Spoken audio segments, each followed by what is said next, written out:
ఓం శాంతి. ఈరోజు మురళి 3/3/2025. మధురమైన పిల్లలారా, ఈ బేహద్ నాటకాన్ని సదా స్మృతిలో ఉంచుకోవడం ద్వారా అపారమైన సంతోషం ఉంటుంది. ఈ బేహద్ నాటకాన్ని సదా స్మృతిలో ఉంచుకోవడం ద్వారా అపారమైన సంతోషం ఉంటుంది. ఈ నాటకంలో అనన్యమైన మంచి పురుషార్థీల పూజ కూడా అధికంగా జరుగుతుంది. ఈ నాటకంలో అనన్యమైన మంచి పురుషార్థీల పూజ కూడా అధికంగా జరుగుతుంది. ప్రశ్న: ఏ స్మృతి ప్రపంచంలోని సర్వ దుఃఖాల నుండి విముక్తులను చేస్తుంది? హర్షితంగా ఉండేందుకు ఉపాయం ఏమి? దుఃఖం నుంచి ఎలా, ఏ ఆలోచన, ఏ స్మృతి ద్వారా దూరం అవుతారు? సదా సంతోషంగా ఎలా ఉండగలరు? జవాబు: ఇప్పుడు మేము భవిష్యత్ కొత్త ప్రపంచంలోకి వెళ్తున్నామనే సదా స్మృతి ఉండాలి. ఈ కలియుగం వెళ్ళిపోతుంది, ఇంకా సత్యుగంలోకి వెళ్తున్నామనేది గుర్తుండాలి. భవిష్యత్తు గురించి సంతోషంలో ఉంటే దుఃఖాన్ని మర్చిపోతారు, అంతే కదా. నేను ఎలాంటి ప్రపంచానికి వెళ్తున్నాను, ఇప్పుడు నేను డాక్టర్ అవుతాను అంటే డాక్టర్ కోర్స్ యొక్క చదువు, శ్రమ అన్నీ మర్చిపోతాం కదా. అట్లాగే నేను భవిష్యత్తులో శ్రేష్టమైన పదవిని పొందుతాను, దేవతలుగా అవుతాను, సత్యుగంలోకి వెళ్తాను అనేది గుర్తుంటే ఇవన్నీ మర్చిపోతాం, దుఃఖాన్ని మర్చిపోతారు. ఈ విఘ్నాల ప్రపంచంలో విఘ్నాలు తప్పకుండా వస్తూ ఉంటాయి. కానీ మేము ఈ ప్రపంచంలో ఇంకా కొద్ది సమయం మాత్రమే ఉంటాము అనే స్మృతి ఉండడం ద్వారా హర్షితంగా ఉండగలుగుతారు. ఈ దుఃఖ ప్రపంచంలో ఇంకా కొంచెం సేపే ఉండేది, ఇంకా మా సుఖ ప్రపంచానికి వెళ్ళిపోతామన్నప్పుడు సదా సంతోషంగా ఉంటాం. పాట: ప్రేయసీల్లారా మేల్కోండి, ప్రేయసీల్లారా కొత్త ప్రపంచం ఇంకా కొద్ది సమయంలో రానున్నది. జాగ్ సజనియా జాగ్, నవయుగ్ అభి ఆ రహా హై. ఓం శాంతి. ఈ పాట చాలా మంచి పాట. ఈ పాట వినడంతోనే మొత్తం 84 జన్మల రహస్యం బుద్ధిలోకి వచ్చేస్తుంది. మీరు పైనుండి వచ్చేటప్పుడు పరంధామం నుండి, సూక్ష్మవతనం నుండి రాము. ఇప్పుడు వెళ్ళేటప్పుడు సూక్ష్మవతనం వీధిగా వెళ్తాం. సూక్ష్మవతనము బాబా ఇప్పుడే చూపిస్తారు. సత్యుగ త్రేతాయుగాల్లో ఈ జ్ఞానం యొక్క విషయాలు ఉండవు. అక్కడ చిత్రాలు మొదలైనవి కూడా ఉండవు. భక్తి మార్గంలో ఎన్నో చిత్రాలు ఉన్నాయి. దేవతలు మొదలైన వారికి పూజలు కూడా చాలా జరుగుతూ ఉంటాయి.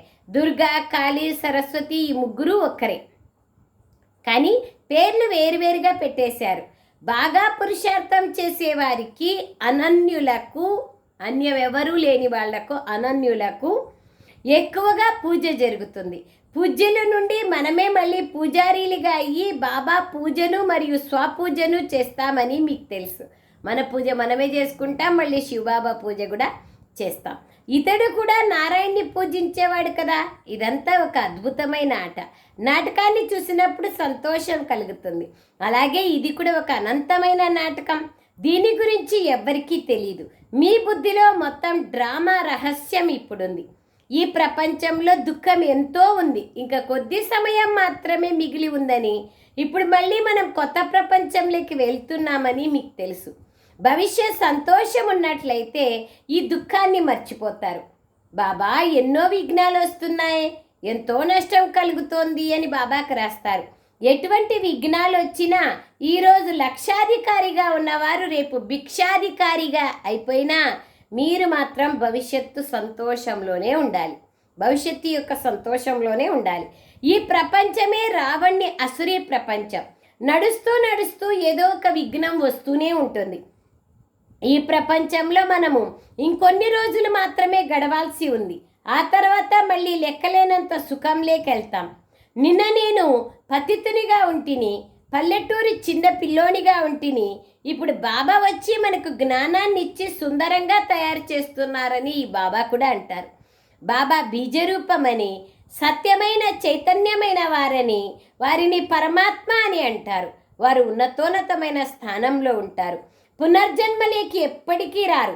మనమందరం జనన మరణాల్లోకి వస్తాం, కానీ వారన్నింటికీ అతీతులు, జనన మరణాతీతులు పరమాత్మ. వారు అంతిమంలో వచ్చి అందరికీ సద్గతినిస్తారు. బాబా మీరు వస్తే మేము మీ వారిగా అయిపోతాం అని మీరు భక్తి మార్గంలో పాడుతూ వచ్చారు. నాకు ఒక్క బాబా తప్ప ఇంకెవ్వరూ లేరు, నేను బాబాతో పాటుగా వెళ్తానని పిల్లలు అంటారు. ఈ ప్రపంచమే ఒక దుఃఖధామం. భారతదేశం ఎంత నిరుపేదగా అయిపోయింది. నేను భారతదేశంనే సుసంపన్నంగా తయారు చేశాను, మళ్ళీ రావణుడు వచ్చి దీన్ని నరకంగా తయారు చేస్తాడు.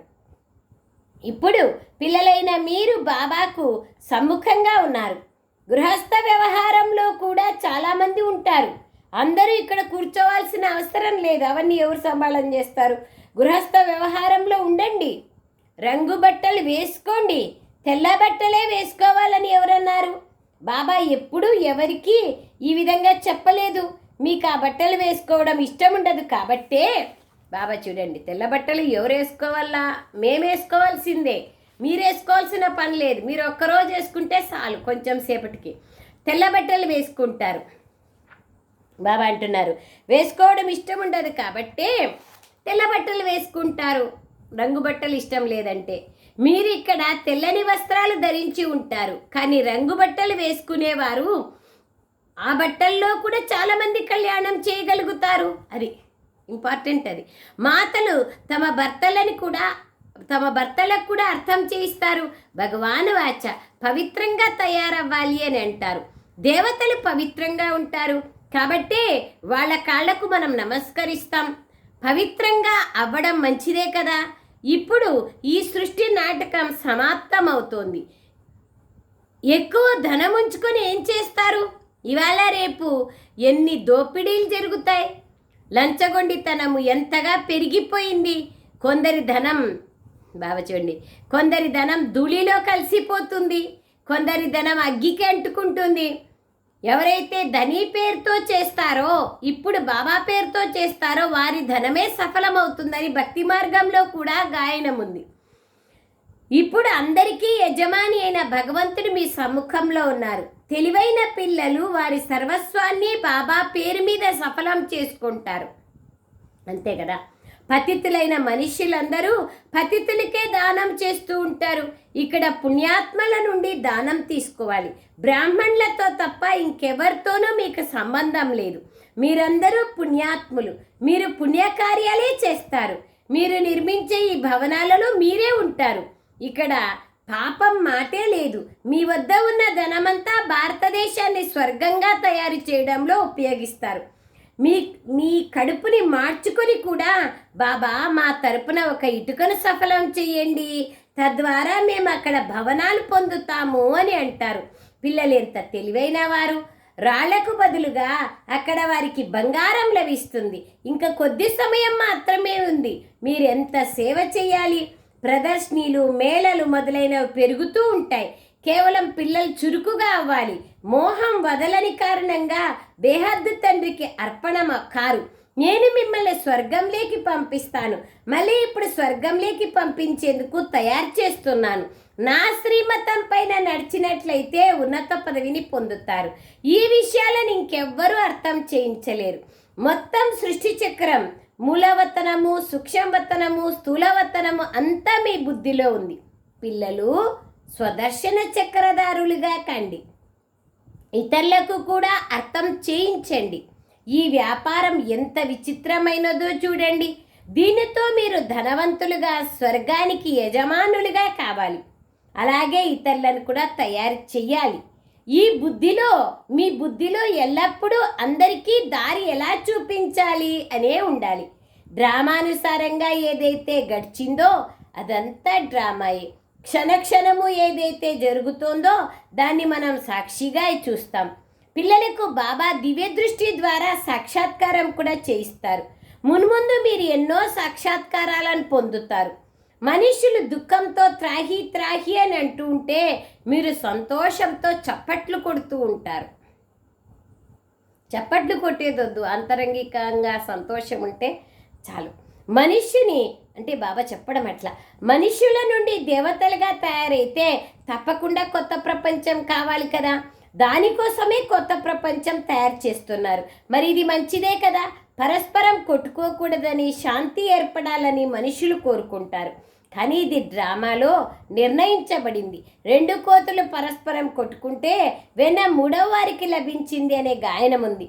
కావున ఇప్పుడు తండ్రినైన నన్ను స్మృతి చేయండి, అందరికీ దారిని చూపించండి. మీరు సాధారణంగానే ఉండాలి, సాధారణంగానే భుజించాలి, అప్పుడప్పుడు కాస్త శ్రద్ధ చూపించడం జరుగుతుంది. బాబా, నేను ఏ బండారం నుండి అయితే తిన్నానో అదంతా మీదే అని అంటారు, మరి దాన్ని ట్రస్టీగా సంభాళన చెయ్యండి. తండ్రి, ఇదంతా మీరిచ్చిందే అని భక్తి మార్గంలో కూడా కేవలం నామమాత్రంగా అన్నారు. ఇప్పుడు ట్రస్టీలుగా అవ్వండి అని నేను మీకు చెప్తున్నాను. ఇప్పుడు నేను మీ సమ్ముఖంలో ఉన్నాను. నేను కూడా ట్రస్టీగా అయ్యి మిమ్మల్ని కూడా ట్రస్టీగా తయారు చేస్తాను. ఏమి చేసినా బాబాని అడిగి చెయ్యండి, ఏమి చేసినా బాబాని అడిగి చెయ్యండి. బాబా ప్రతి విషయంలోనూ సలహా ఇస్తారు. బాబా ఇల్లు కట్టేదా లేదా ఇది చేసేదా అని అడిగితే చేస్తే చెయ్యండి అని బాబా అంటారు. అంతేకాని పాపాత్ములకు ఇవ్వకండి. కూతురు జ్ఞానంలో నడవకుండా పెళ్లి చేసుకోవాలని కోరుకుంటే ఏం చేయగలుగుతారు? చేయాల్సి పడుతుంది. మీరు అపవిత్రులుగా ఎందుకు అవుతారు అని బాబా అర్థం చేయిస్తారు. కానీ ఎవరి భాగ్యంలోనైనా లేకపోతే పతితులుగా అవుతారు. అనేక రకాలైన కేసులు కూడా జరుగుతూ ఉంటాయి. పవిత్రంగా ఉంటూ మాయ చెంపదెబ్బ తగులుతూనే ఉంటుంది. పవిత్రంగా ఉంటారు, మళ్ళీ మాయ చెంపదెబ్బ తగులుతూనే ఉంటుంది. మాయ చాలా ప్రబలమైనది. వారు కూడా కామానికి వశమైపోతారు. ఇక దాన్ని డ్రామా అని అంటారు. ఈ గడియ వరకు ఏదైతే జరిగిందో అదే కల్పపూర్వం కూడా జరిగింది. ఇందులో కొత్తదేమీ లేదు. పని చేసుకోవడంలో విఘ్నాలు వేస్తారు. ఇదేమీ కొత్త విషయం కాదు. మనము మన తనువు మనసు ధనాల ద్వారా భారతదేశాన్ని స్వర్గంగా తయారు చేయాలి. సర్వస్వాన్ని బాబా పైన స్వాహా చేయాలి. మీరు శ్రీమతం పైన భారతదేశం యొక్క ఆత్మిక సేవ చేస్తున్నారని పిల్లలైన మీకు తెలుసు. ఇప్పుడు మళ్ళీ మన రాజ్యాన్ని స్థాపన చేసుకుంటున్నాం. ఇది మీ బుద్ధిలో ఉంది. ఈ ఆత్మిక యూనివర్సిటీ లేదా హాస్పిటల్ని 3 అడుగుల భూమిలో తెరవండి చాలు. దీని ద్వారా మనుషులు సదా ఆరోగ్యవంతులుగా, సదా సుసంపన్నులుగా తయారవుతారు. కానీ ఇక్కడ 3 అడుగుల భూమి కూడా ఎవరు ఇవ్వరు. బీకేలు మాయ చేస్తారు, సోదరులుగా చేస్తారు అని అంటారు. మీకోసం డ్రామాలో చాలా మంచి యుక్తి రచింపబడి ఉంది. సోదరులు కుదృష్టిని కలిగి ఉండరు. ఇవాళ రేపు ప్రపంచంలో దుర్గంధం ఎంత ఎక్కువ ఉంది. బాబాకి ఏ విధంగా దయ కలుగుతుందో అలాగే పిల్లలైన మీకు కూడా దయ కలగాలి. అందరికీ బాబా యొక్క దారిని చూపించేందుకు మనకి కూడా దయ రావాలి. అనేక ఆత్మలకి కళ్యాణం చెయ్యాలి. ఇందులో ఎక్కువ ఖర్చు ఏముంది? మీ దగ్గర డబ్బు ఉంటే హాస్పిటల్ మరియు యూనివర్సిటీ తెరుస్తూ పోండి. బాబాకు సహాయకులుగా తయారవ్వాలి. అలాగే దయాహృదయులైన పిల్లలు మీరు కూడా బాబా కార్యంలో సహయోగాన్ని ఇవ్వాలి. బాబా అంటున్నారు, ఏ విధంగా నరకాన్ని స్వర్గంగా బాబా తయారు చేస్తున్నారో అలాగే దయాహృదయులైన పిల్లలైన మీరు కూడా బాబా కార్యంలో సహయోగిగా కండి. ఇందులో ఎక్కువ ఖర్చే విషయాలు ఏముంది? కేవలం చిత్రాలు పెట్టండి. ఎవరైతే కల్పపూర్వం జ్ఞానం తీసుకున్నారో వారి తాళం తెరుచుకుంటూ ఉంటుంది. వారు వస్తూ ఉంటారు. ఎంత దూరాల నుండి చదువుకునేందుకు పిల్లలు వస్తున్నారు. రాత్రి సెంటర్ వద్దకు వచ్చి ఉదయమే జ్ఞానరత్నాలతో తమ జోలిని నింపుకొని వెళ్ళే పిల్లలు ఎందరినో బాబా చూశారు. అంటే రాత్రి వచ్చి సెంటర్లోనే పడుకొని పొద్దున్నే క్లాస్ వినుకొని పోయే వాళ్ళని ఎంతమందినో చూశారు. బాబా చూడండి, బాబా ఏమంటారు, రంధ్రం పడి కారిపోయే విధంగా మీ బుద్ధి రూపి జోలి ఉండకూడదు. అటువంటి వారు ఎలాంటి పదవిని పొందుతారు? పిల్లలైన మీకు చాలా సంతోషం ఉండాలి. బేహద్దు తండ్రి బేహద్దు వారసత్వాన్ని ఇచ్చేందుకు మమ్మల్ని చదివిస్తున్నారు. ఇది ఎంత సహజమైన జ్ఞానం. పూర్తిగా రాతి బుద్ధిగా కలవారిని పారస బుద్ధిగా తయారు చేయాలి. బాబాకు చాలా సంతోషం ఉంటుంది. వీరు గుప్తం కదా, అలాగే వీరి జ్ఞానం కూడా గుప్తమైనది. మమా బాబాలు లక్ష్మీనారాయణలుగా తయారైతే మరి మనం వారికన్నా తక్కువగా అవుతామా? మేము కూడా అలాంటి సేవ చేస్తాం అనే నష ఉండాలి. యోగా బలం ద్వారా మనం మన రాజధానిని స్థాపన చేసుకుంటున్నాం. ఇప్పుడు మనం స్వర్గానికి యజమానులుగా అవుతాం. అక్కడ మళ్ళీ ఈ జ్ఞానం ఉండదు. సత్యుగంలో అవసరం లేదు కదా. ఈ జ్ఞానము ఈ సమయానికి మాత్రమే ఉంటుంది. अच्छा मीठे मीठे सिखलरे बच्चों प्रति माता पिता बाप दादा का याद प्यार और गुड मॉर्निंग। रूहानी बाप की रूहानी बच्चों को नमस्ते। हम रूहानी बच्चों की रूहानी माता पिता बाप दादा को याद प्यार गुड मॉर्निंग और नमस्ते नमस्ते नमस्ते बाबा नमस्ते। थैंक यू बाबा। సారాంశం, తెలివైన వారిగా అయ్యి మీ సర్వస్వాన్ని దాత పేరు మీద సఫలం చేసుకోండి. ఇది తెలివి, సత్యమైన తెలివి. పతితులకు ఎప్పుడూ దానం ఇవ్వకూడదు. ఒక్క బ్రాహ్మణులతో తప్ప ఇంకెవరితోనూ సంబంధం ఉంచుకోకూడదు. రెండో పాయింట్, ఒక్క బ్రాహ్మణులతో తప్ప ఇంకెవరితోనూ సంబంధం ఉంచుకోకూడదు. ఉంచుకోకూడదంటే ఎట్లా? సంబంధం ప్రపంచంలో ఉన్నాక అందరితోనూ సంబంధం ఉండాలా, కాకపోతే నిభాయించాలంతే. ఆంతరంగికమైన స్నేహం బ్రాహ్మణులతో ఉండాలి. సెకండ్ పాయింట్, బుద్ధి రూపి జోళీలో జ్ఞానమంతా కారిపోయేలాగా రంధ్రం ఉండకూడదు.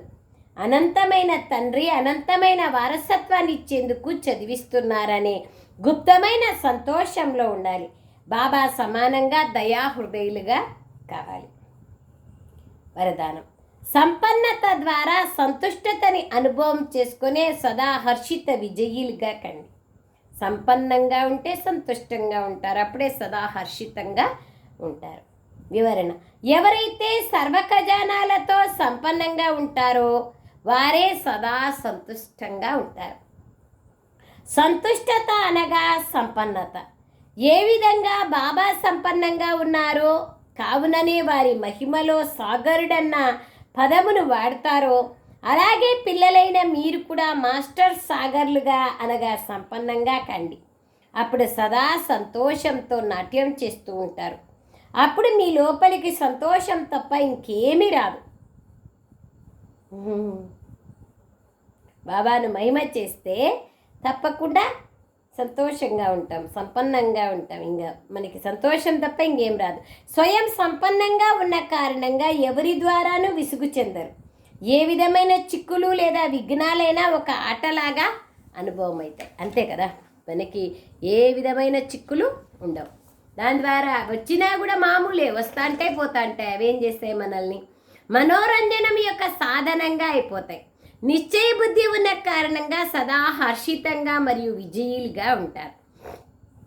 స్లోగన్, నాజూకు పరిస్థితుల్లో బేజారు కావద్దండి, వాటి నుండి పాఠం నేర్చుకొని స్వయంని పరిపక్వంగా చేసుకోండి.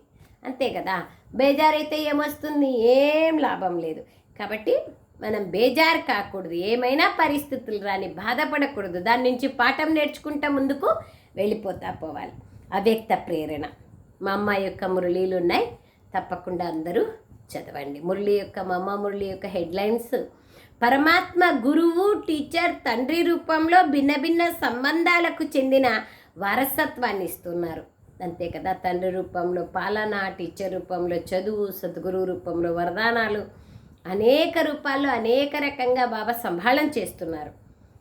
రెండవ పాయింట్, మనుష్యాత్మలందరూ పునర్జన్మలేకి రావాల్సిందే, తప్పకుండా వస్తారు. బాబా ఒక్కరే జనన మరణాతీతులు.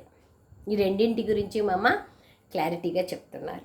అవ్యక్త ప్రేరణ ఇషారా. ఈ నెలది సత్యత మరియు సభ్యత అనే సంస్కృతిని ధారణ చేయండి.